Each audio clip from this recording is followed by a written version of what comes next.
रहीम अस्सलाम वालेकुम स्टूडेंट।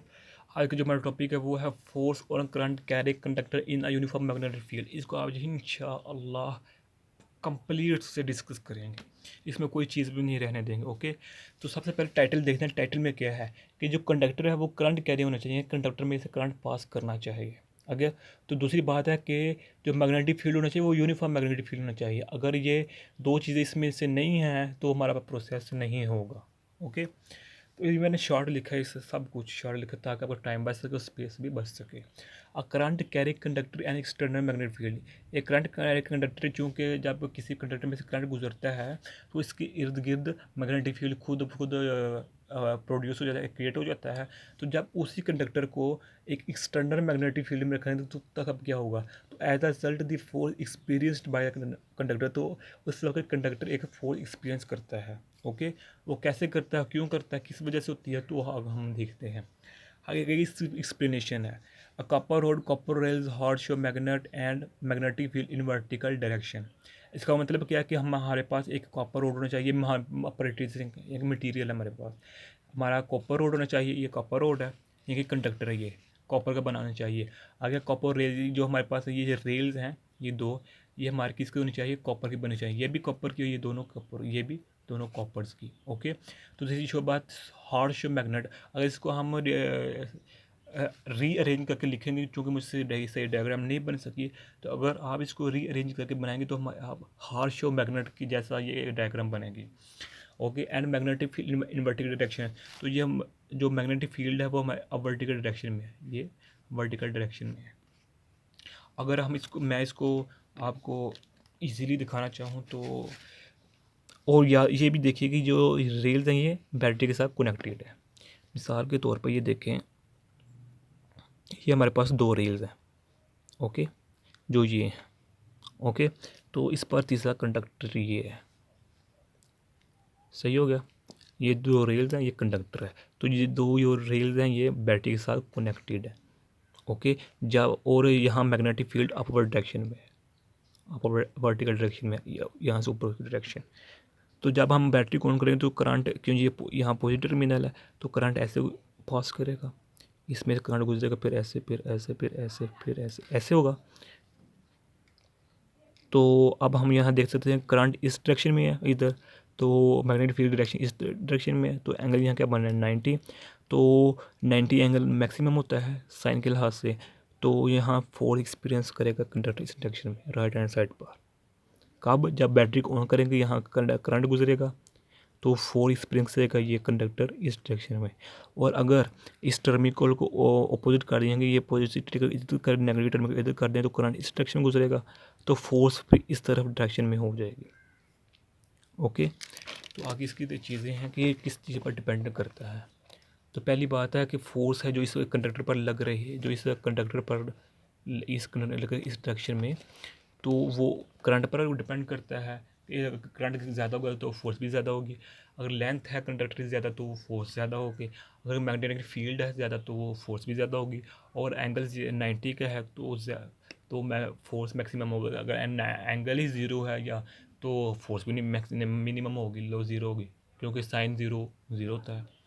अगर इसको कंबाइन करेंगे तो F equal to I L B sine alpha है, तो यहाँ साइन एंगल है, तो ये प्रोपोर्शनल को उठाया तो किया गया। जिस तरह हम जानते हैं कि ऐसे यूनिट्स में की वैल्यू 1 है, तो यहाँ एंगल 90 पुट किया, तो हमारे पास जो फाइनली क्वेश्चन आ जाती है वो ये F is equal to I L B. यहाँ हमने एंगल 90 क्यों पुट किया, क्योंकि एट एंगल 90 के एंगल पर जो हमारी फोर्स होती है वो मैक्सिमम होती है। अगर हम एंगल यहाँ 180 लेंगे तो वो नेगेटिव में चला जाएगा, तो नेगेटिव में तो नहीं ना हम मालूम कर सकते। अगर हम एंगल यहाँ ज़ीरो पुट करेंगे तो वो ज़ीरो हो जाएगी फोर्स, तो फ़ायदा क्या प्रोसेस का। इसलिए ये स्केलर फॉर्म है, तो ये वेक्टर फॉर्म है। तो आगे इसकी है स्पेशल केसेस, इसकी स्पेशल केसेस है। स्पेशल केस पहला क्या है कि एंगल ज़ीरो है किसके दरमियान, रॉड और मैग्नेटिक फील्ड के। यानी कि अगर मैं इसको दोबारा फिर एक इसमें, इस दूसरे केस में एंगल 90 का है। मिसाल के तौर पर हमारे पास जो प्रोसीजर था वो इस तरह का था, इस तरह पड़ा हुआ था, इस तरह ये बैटरी के साथ कनेक्टेड है। और अगर मिसाल के तौर पर ये कंडक्टर इस मैग्नेटिक फील्ड इस डायरेक्शन में हो जाए, क्योंकि यहाँ मैग्नेटिक फील्ड पहले ही अपवर्ड डायरेक्शन में है, तो ये जब ये एंड कंडक्टर करंट इस डायरेक्शन में एंगल 0 बन जाएगा। तो साइन 0 क्या होता है? 0। तो इस पूरी वैल्यू 0 बन जाएगी, तो फोर्स 0 बन जाएगी। तो जब यहाँ एंगल 90 कैसे बनेगी? ये एंगल अब एंगल 90 के पर पड़ा हुआ है। चूँकि मैग्नेटिक फील्ड की डायरेक्शन अपवर्ड है, तो करंट फ्लो करेंगे तो करंट की डायरेक्शन इस तरफ होगी, तो फोर्स इस तरफ मैक्सिमम, फोर्स इस पर मैक्सिमम एक्ट करेगी। तो ये 90 का साइन 90 क्या होता है 1, तो इस 1 को यहाँ इसके मल्टीप्लाई तो वैल्यू वैसी की वैसी है। तो यहाँ जो फोर्स है वो मैक्सिमम है। आगे हमारे पास है मैग्नेटिक इंडक्शन। ये इसी का पार्ट है, लेकिन बाज़ लोग इसका पार्ट नहीं कंसिडर करते। क्योंकि मैं कंसिडर करता हूँ इसलिए मैं आपको यहाँ बता रहा हूँ इसके हवाले से। ओके, मैग्नेटिक इंडक्शन को कई नामों से पुकार सकते हैं। मैग्नेटिक फील्ड स्ट्रेंथ के नाम से भी, या मैग्नेटिक फ्लक्स डेंसिटी के नाम से भी नाम पुकार सकते हैं। तो FILB ये हमने पीछे ड्राइव किया फार्मूला, यहाँ एंगल 90 को पुट किया, तो हमारे पास ये फाइनली क्वेश्चन आ गए। ओके, यहाँ अगर आप पूछेंगे कि 0 और 90 180 क्यों नहीं, तो वो उस केस में फोर्स होगी नहीं, तो फोर्स नहीं होगा तो प्रोसेस नहीं करोगा। ओके, तो इसलिए हम 90 का एंगल ले रहे हैं। ये मैं बार बार आपको बता रहा हूँ, किस लिए, ताकि आपको अच्छी तरह समझ लग सके। ओके, तो यहाँ हमने बी को अलहदा किया, तो ये बाकी इक्वेशन फाइनल F/IL। अब मैग्नेटिक इंडक्शन की हम देखते हैं definition. The magnetic force on 1 metre conductor carrying 1 ampere current placed at right angle to the magnetic field. कि जब ये देखें, जब फोर्स लग एक्ट होती है किसी कंडक्टर पर, किस कंडक्टर पर जिसकी लंबाई यानी कि लेंथ 1 मीटर है, और वो कंडक्टर क्या होना चाहिए 1 एम्पेयर उसमें होना चाहिए, और वो मैग्नेटिक फील्ड के राइट एंगल पर होना चाहिए। यानी कि फोर्स 1 न्यूटन फोर्स एक्ट कर रही है किस पर? 1 मीटर लेंथ पर, और 1 मीटर लेंथ में 1 एम्पेयर करंट होना चाहिए, और वही कंडक्टर किसके राइट एंगल पर होना चाहिए। उस वक्त में फोर्स लगेगी, तो उसको हम मैग्नेटिक इंडक्शन का नाम देते हैं। तो यहाँ से हम यूनिट अपनी क्लास करते हैं। क्या यूनिट क्या है? न्यूटन का, फोर्स का न्यूटन, तो आई का एम्पेयर है, तो लेंथ का मीटर है, तो ये हमने इधर लिया है, तो इसको हम टेस्ला भी कह सकते हैं। अब टेस्ला की डेफिनेशन देख लेते हैं कि टेस्ला बला है क्या। ओके, टेस्ला क्या है? लेंथ ही है तो, लेकिन है इजी।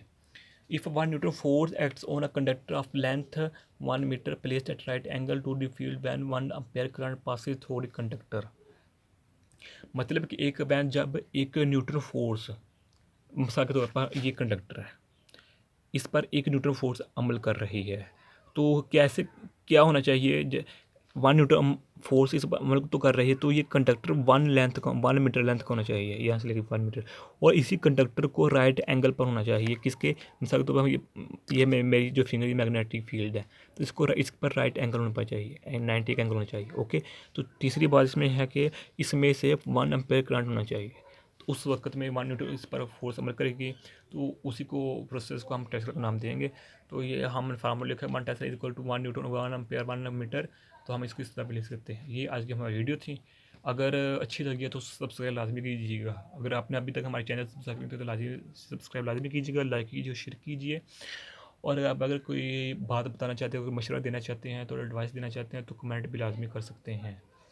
तो अपनी दुआ में याद रखिएगा। अस्सलामु अलैकुम व रहमतुल्लाहि व बरकातुहू।